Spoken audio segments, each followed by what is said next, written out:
Hola, ¿qué tal? ¿Cómo les va? ¿Qué han hecho? ¿Qué me cuentan? Nuevamente estamos acá para el trabajo nuestro académico de formación, de comprender el mundo. En ese sentido, entonces vamos a iniciar con nuestro tercer video. Creo que nosotros habíamos visto ya el problema del origen de la filosofía, de la transición del mito al logos, de la importancia de la palabra. Hoy vamos a mirar un poquito la historia de la filosofía. Vamos a hacer un recorrido a vuelo de pájaro, de una manera resumida, rápida, alrededor de la historia de la filosofía. Iniciamos, como quedamos la vez pasada, con los griegos. Es claro que en Grecia surge la filosofía occidental y de allí empezamos a ver tres grandes escuelas: los estoicos, la filosofía epicúrea y los cínicos. Los cínicos, me encanta Diógenes, es un hombre que es irónico, coloca en tela de juicio la relación entre la norma, la relación entre la ética, el valor, la axiología y las acciones humanas. Es decir, la relación un poquito entre el individuo, la sociedad y, por qué no, el Estado, pero de una manera bastante meditada desde el por qué, para qué las cosas. O sea, por qué somos así. No podemos hacer las cosas de otra manera. Entonces se empiezan a plantear cosas como, por ejemplo, el problema del deseo, el problema de la existencia. Epicuro, dentro de la filosofía epicúrea, plantea de una u otra manera es el sentido de la búsqueda del placer. Estamos acá es para estar bien, para estar chéveres, para estar bacanos. Ese es, digamos, el fundamento de nuestra sociedad. Los estoicos es como más aguante, como que, qué vaina, sucedió eso, pero ni modo, tenemos que aguantar. Entonces, estas escuelas empiezan a trazar esos elementos que ya habían dejado de por sí atrás Sócrates, Platón, Aristóteles. Entonces, esos filósofos son fundamentales porque determinan prácticamente todo. Es decir, el hecho de que Platón empiece a plantear ya desde sus orígenes esa división entre, por un lado, la metafísica, pero por otro lado, el materialismo. De hecho, Epicuro, él es materialista. Él arranca con el problema de que el deseo, el problema del deseo está en los sensos, lo que yo siento, lo que yo veo, lo que yo palpo, cómo me siento bien. Después de estos muchachos vienen la filosofía en la Edad Media. Y la filosofía en la Edad Media es muy llamativa en términos de que da la dualidad, ya sea que se contradice o se complementa entre razón y fe. Tenemos ahí varios filósofos. Los más importantes son San Agustín, de una escuela que es la patrística, y Tomás de Aquino. Entonces, Tomás de Aquino es el más importante para la escolástica. Entonces, en la Edad Media el problema es razón y fe y, obviamente, Dios. ¿Cómo integrar y cómo formar esto? Prácticamente el problema del ser se reduce a Dios, y Dios como el elemento determinante, como el universal de todos los problemas, de todo el sentido de la humanidad. Entonces, esto es supremamente importante. Después viene, obviamente, la modernidad. La modernidad tiene una serie de elementos importantísimos que hay que discutir y que tenemos que venir a hablar acá en ese sentido de cómo es que cambia, cómo es que empezamos a replantear una serie de problemas importantísimos para la filosofía. Entonces, lo primero que hay que decir es que se tiene que cambiar la mentalidad. Y para cambiar la mentalidad se dan 4 acontecimientos históricos que son supremamente importantes. El primero, los descubrimientos geográficos. Los descubrimientos geográficos nos cambian la relación entre el hombre y todo lo que nosotros consideramos. Se creía en la Edad Media que el mundo había sido una creación de un dios o de varios dioses. Y aquí empezamos a colocar en tela de juicio ese tipo de cosas. Por eso es muy importante el hecho de la duda, el hecho de construir a partir del porqué de las cosas, como veíamos en un video pasado. Entonces, esos descubrimientos geográficos nos dan una nueva cosmovisión del mundo. La circunnavegación de África, la navegación por el estrecho de Magallanes en el sur de América. Empezamos a determinar que la Tierra ya no es plana, sino que es una esfera. Pero todavía manejamos la teoría nosotros de planeta, plano. Entonces le decimos al planeta, pese a que es redondo, le decimos plano. Eso nos cambia, obviamente, el cómo entendemos el mundo, esa cosmovisión del mundo. Estos descubrimientos geográficos nos hacen ver que hay otras culturas, que hay otras formas de pensar, de analizar el mundo. Otro elemento tiene que ver con el Renacimiento, una consecuencia de los descubrimientos geográficos. Y el Renacimiento vuelve a volcar toda la visión nuevamente en el hombre, nosotros los seres humanos. La Gioconda es una mujer como cualquier mujer normal, no es una visión sacra, sagrada, santo, no, es una mujer normal. La pintura de esta época, la escultura, hace énfasis en lo humano. La escultura, lástima que en el Vaticano cubrieron o rompieron, hacía énfasis en los genitales del hombre, en la sexualidad del hombre. Leonardo da Vinci genera una cantidad de descubrimientos, inventos, trabaja sobre el hombre. Eso es importantísimo. La literatura de la época es vasta, es hermosísima. Y nuevamente es el problema de las pasiones humanas, el bien, el mal, todo ese tipo de cosas. Nuevamente ya no somos criaturas de Dios, sino somos humanos. Y ahí empiezan otras discusiones como el problema de Pico de Mirandola alrededor de la dignidad humana.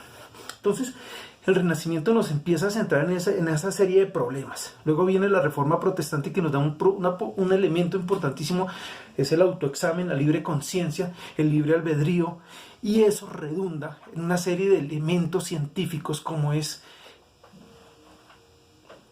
la visión de Darwin, la visión de Newton en términos de la física mecánica y la biología, de que somos especies que hemos evolucionado, y eso obviamente nos cambia necesariamente el qué y el cómo y para dónde vamos nosotros. Esos son los 4 elementos que siembran el hecho de la modernidad, que empieza obviamente con un filósofo bárbaro que es importantísimo en nosotros, René Descartes. Capítulo 4 del método: pienso, luego soy. Pero previamente a eso, él decía que colocaba en tela de juicio todo lo que le habían dicho, que había que dudar de todo, que él como estudió en un colegio de curas de La Fleche, decía que lo que le habían enseñado hasta el momento, la verdad, no le servía para mucho. Y empezó a reflexionar sobre eso. Pero él decía, pero hay algo de lo cual nosotros no debemos dudar, y es el hecho de pensar. Pienso, luego soy. Detrás de Descartes viene una serie de filósofos supremamente importantes y que empiezan a dar una lucha entre si es primero la idea o la experiencia. Entonces, por un lado está el subjetivismo, pero por otro lado está el empirismo. ¿Qué es primero? La experiencia. ¿Qué es primero? La idea. Entonces tenemos a John Locke, un empirista, David Hume, otro empirista, Francis Bacon, otro empirista. Francis Bacon es importantísimo por los ídolas en el libro de él, el Novo Organ. Entonces, ellos empiezan a construir esa visión empirista que empieza también a darle continuidad a esa vieja discusión en términos de dónde surge el conocimiento. Detrás de ellos está obviamente, viene, tras las huellas de Descartes, Baruch Spinoza, un filósofo supremamente importante. Y Baruch Spinoza, él empieza a plantear el problema de la causalidad. Tiene que haber una causa universal del mundo. Y esa causalidad y esa explicación, es más, incluso eso lo valió que siendo él judío, lo sacaran de la comunidad judía, ese tipo de investigación, ese tipo de intervenciones. Entonces, después de Baruch Spinoza y de todos ellos, y de empezar a plantear ese tipo de cosas, ya empezamos a ver una serie de elementos de cómo pensar, cómo actuar, pero al mismo tiempo cómo organizar el mundo, cómo organizar el Estado. Vienen unos filósofos políticos, Maquiavelo con El Príncipe. Ahí viene esa idea del pensamiento maquiavélico, que es más importante, los fines o los medios. Maquiavelo dice, pues, en últimas el fin justifica los medios. Y en El Príncipe empieza a dar una serie de consejos de cómo gobernar un principado. ¿Cómo debería ser la mejor forma de gobernar algo? Eso nos dice ya que va en contravía con la Edad Media, que todo el derecho divino en la Edad Media, y empezamos a crear una nueva visión del derecho, una nueva visión del Estado, que es el iusnaturalismo. Ojo con esta palabra, el iusnaturalismo. Luego vienen otros filósofos como Tomás Moro, la posibilidad de que, es decir, ya no miramos el paraíso fuera de nuestra existencia, sino que el paraíso debe estar acá. Y empezamos a construir la idea de la utopía. Mundos posibles, mundos realizables, y que el hombre sí puede llegar a ser feliz acá. No la negativa de la Edad Media, que nos decían era que con la muerte llegábamos a otro mundo donde verdaderamente éramos felices. No, ahora es acá y en este momento. Después de Tomás Moro viene Thomas Hobbes, texto clásico de él, el Leviatán, mirando el Estado como algo grande. De hecho, viene el nombre, viene el monstruo Leviatán, el monstruo bíblico, y ese monstruo gigantesco que es el Estado. Tomás Moro dice, nosotros de una u otra manera estamos dependientes de ese gigantesco monstruo, en donde nosotros nos adherimos los individuos a eso. Luego viene Montesquieu habla de la división del poder, y ahí empezamos a mirar el problema del poder, si tiene que ser absoluto. Estamos en la época de los estados absolutistas, pero después, posterior, viene el problema de la revolución y la Revolución Francesa, y decimos, no señor, ya el estado no tiene que ser absoluto, el poder no debe estar en manos de una sola persona, y ahí es cuando viene Jean-Jacques Rousseau, muy importante Rousseau frente a esto. Entonces, estos filósofos son supremamente importantes. Entonces, por un lado tenemos esa filosofía política, pero empezamos a tener tres escuelas ahí en la modernidad. El subjetivismo, pienso, luego soy, la idea de la subjetividad, versus objetivismo, el empirismo, y empezamos con el idealismo, el mundo de las ideas. Sucede la Revolución Francesa y nos encontramos con 4 filósofos que empiezan a hablar del problema de la Revolución Francesa, del problema del desarrollo y la libertad, del problema del para qué las ideas y para qué pensar. Estos filósofos son Fichte, Schelling, Kant y Hegel. Sí, supremamente importantes ellos. A mí me encantan muchos textos de ellos. De Kant me encanta la crítica a la razón pura. De Hegel, la fenomenología del espíritu. A mí me encanta, por ejemplo, estas lecciones de historia de la filosofía, este tomo 1, que habla de la filosofía griega. Entonces, estos filósofos empiezan a hablar del problema de la realización de la razón. Entonces ya empezamos con el racionalismo, otro elemento importantísimo para nosotros, la idea de la razón. Entonces tenemos a Fichte, Kant, Hegel y Schelling. Kant es importantísimo porque empieza a plantear el problema incluso de la ciudadanía, del ciudadano universal. Y Kant es supremamente importante para toda la gente que estudia Derecho, porque nos plantea el problema de los derechos y de la construcción de la norma. Si la construcción de la norma puede obedecer a la costumbre, qué tipo de costumbre, o la norma genera una acción social. ¿La norma es previa o es posterior? En otras palabras, la crítica a la razón pura va a eso. La crítica a la razón pura dice, hay unos a priori metafísicos y hay unos a posteriores y el yo trascendental. Eso se tiene que tener muy en cuenta en lo que va a ser el pensamiento de ahí en adelante. Continuamos. Entonces vienen detrás de ellos, yo podría dar 4 flechitas hacia abajo de escuelas o filósofos que van a trascender en la filosofía actual. Por un lado tenemos a Karl Marx, el filósofo Treveris, nace en Alemania, en Renania, en 1818. Por un lado. Por otro lado, una escuela pragmática norteamericana, el utilitarismo con Jeremy Bentham. Por otro lado, Nietzsche, otro alemán. Y por otro lado, el positivismo con Augusto Comte. Eso es muy importante tenerlo en cuenta porque aquí empezamos a plantear las grandes discusiones. Marx, materialista, el problema de las clases sociales, el problema de la estructura, el problema de la superestructura, las ideas, todo este tipo de cosas que nos dice Marx y que de una u otra manera tienen bastante que decir hoy en las sociedades de clases donde hay unos que tienen, creo que hay un cálculo más o menos de que el 70% de la riqueza está más o menos del 3-5% de la población y el resto de nosotros, ¿qué? Son debates que hoy están muy en boga. El problema del capitalismo, el problema de la producción de mercancías, todo este tipo de cosas empieza a plantearlas Marx. Es decir, el afán de lucro, el afán de ganancia de unos pocos va en la misma vía de la sostenibilidad económica del planeta, de nosotros como especie. Esa es una discusión que plantea Marx. Por otro lado, el utilitarismo, ya hablamos de Jeremy Bentham, Nietzsche que viene y es alumno de Arthur Schopenhauer. Schopenhauer es muy bacano. Aquí tengo un libro de Schopenhauer. Este libro es Fragmentos sobre la historia de la filosofía. A mí me encanta porque es muy conciso en enseñarnos los griegos. Entonces, Nietzsche empieza a plantear el problema de la historia y todo lo que heredamos nosotros en términos de la razón, en términos de toda la civilización occidental. Y él plantea el problema de que la civilización de otra manera dejó de lado el instinto. Y él empieza a colocar en tela de juicio todo ese tipo de cosas. En un texto de él, así hablaba Zaratustra, él menciona las tres transformaciones. Entonces, camello, león y niño. y por último el positivismo. Entonces, esa es una etapa, digamos, en el siglo XIX de la historia de la filosofía que es muy importante tener en cuenta. Luego, si uno empieza a plantear siglo XIX, colonialismo, expansión del capitalismo, obviamente ahí empieza una discusión en torno al problema de la ciencia. Entonces, Augusto Comte habla de que estamos en sociedades positivas determinadas por la industria y determinadas por el desarrollo de la ciencia. Empieza a plantearse el problema de la ciencia, que después Karl Raimund Popper en el siglo XIX de la escuela de Viena, Wittgenstein también es de la escuela de Viena, empieza a plantear el problema de la ciencia. Entonces la ciencia, ¿cómo obedece? ¿Cuál es el modelo de la ciencia? Eso que ustedes van a ver para en ciencias naturales, también en la filosofía se empieza a plantear.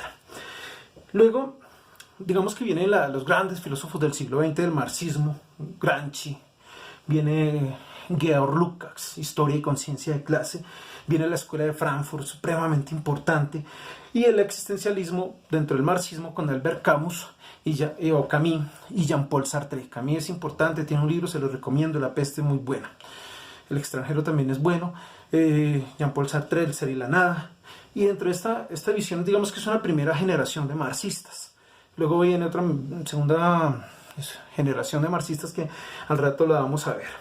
Entonces este problema de la ciencia, volviendo a la cuestión, nos trae el elemento del progreso. Las sociedades vamos progresando unilinealmente o no. Lo que Foucault, otro filósofo, plantea si hay continuidades o discontinuidades en la historia del ser humano o incluso en el pensamiento. Hay continuidades o discontinuidades. Entonces viene la Primera y la Segunda Guerra Mundial y se empieza a colocar en tela de juicio este problema de la idea del progreso y de la razón. Aparentemente no somos tan racionales como nos venían diciendo todo el mundo. ¿Cómo así que en la Segunda Guerra Mundial hay 60 millones de muertos? ¿Y para qué la ciencia? ¿Para qué los grandes avances? ¿Para matarnos a nosotros mismos? ¿A fin de qué? Nuevamente Maquiavelo, ¿el fin justifica los medios? ¿O tiene que haber un equilibrio entre fines y medios? Eso es supremamente importante. Entonces, vienen los existencialistas, Martin Heidegger, por ejemplo, él plantea el problema del ser ahí. O sea, ¿para qué existimos? ¿Por qué estamos acá? El ser a la mano. Y la relación también entre el ser y la nada. ¿Qué somos y para dónde vamos? Esa discusión empieza también a darse en la Escuela de Viena con un hombre muy importante que funda el psicoanálisis, una visión nueva de entender el problema del sujeto, que también lo vamos a ver en Foucault. Y es que el problema es que hay un consciente, pero hay un consciente y hay una lucha entre esos dos elementos. Eso es lo que va a plantear nuestro amigo Freud. Eso es importantísimo porque un seguidor de Freud hoy es Lacan. Eso es importantísimo porque de una u otra manera eso va a ayudarnos a entender el problema hoy. Entonces, por un lado nos dicen la idea de progreso, no. ¿Cómo es? ¿Para qué el conocimiento? ¿Qué sentido tiene el conocimiento? La literatura sí que es rica en ese tipo de cosas. Pero que Raymond Popper nos viene a decir el mundo de la sociedad abierta. Y la sociedad abierta aparentemente es la sociedad liberal que hemos construido en el siglo XX, pero que entraría en contradicción con las sociedades, por ejemplo, con el fascismo, pero también con el socialismo soviético. Entonces Karl Popper dice, no, hay una sociedad abierta, hay una sociedad de individuos competentes, de individuos que van a competir entre ellos mismos, pero esa sociedad tiene unos enemigos y la ciencia contribuiría a eso. Pero hay otra parte de la filosofía que te dice, no, ten cuidado con eso, que eso no es tan fácil. ¿Sí? Finalmente, cuando cae la Unión Soviética, la visión de Popper es retomada por un señor que se llama Francis Fukuyama, que él dice que, tomando a Hegel, dice que hemos llegado al fin de la historia porque ya no hay luchas de ideologías, porque el liberalismo ganó y estamos en el reino de la libertad, del bienestar. Que eso está súper bien. Hoy sabemos que no es así. Hoy sabemos que hay más contradicciones sociales. Luego viene el estructuralismo, Claude Lévi-Strauss y compañía, para mirar que el problema tanto el pensar, las sociedades, es un problema de estructuras. Entonces, de lenguaje y todo ese tipo de cosas. Esa es una nueva escuela que se inaugura en el siglo XX. Un estructuralista en los 60, 70 es Michel Foucault. Foucault habla de las relaciones de poder, de los sujetos y las relaciones de poder, pero por otro lado, la sexualidad. A mí, este libro de Foucault, Discurso y Verdad, es supremamente bueno, porque él habla de un elemento como es la parresia en la construcción de los discursos. La parresia es la obligación de decir la verdad. Se me olvidó de Martin Heidegger, este es un libro bellísimo, que es Ser y Tiempo. Y de Marx, este que también es un libro hermosísimo, La ideología alemana, aunque el texto que más se conoce de Marx es El Capital. En términos de Foucault, podemos decir de una u otra manera que ese problema del poder tiene que ver con los elementos de dominio que se le tiene al sujeto. Yo les recomiendo una película que es The Wall, El Muro, cómo la escuela está concebida para controlar, y se controla no solo lo que tú piensas, sino también el cuerpo. Por otro lado, Foucault habla, si bien de poder, también habla de sexualidad.